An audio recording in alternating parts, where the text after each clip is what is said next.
Is this the worst Pride and Prejudice cover that's ever been made? When you have a book like Pride and Prejudice, where there have been so many editions and versions over the centuries, you're going to encounter some interesting design choices.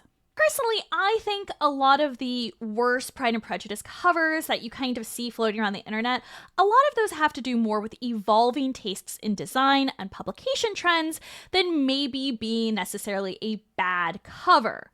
For example, I think the reason this cover gets a lot of flack is because it's just a bit dated.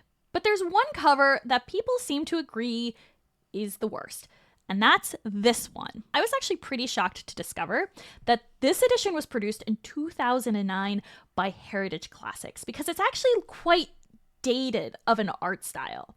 For example, that same year, this controversial cover, sometimes known as the Twilight cover of Pride and Prejudice, was also produced. And I think this one falls a little bit more in line with publisher trends of that time period. This cover was actually voted in 2013 as the worst Pride and Prejudice cover ever by a fan blog. But I'm going to ask you,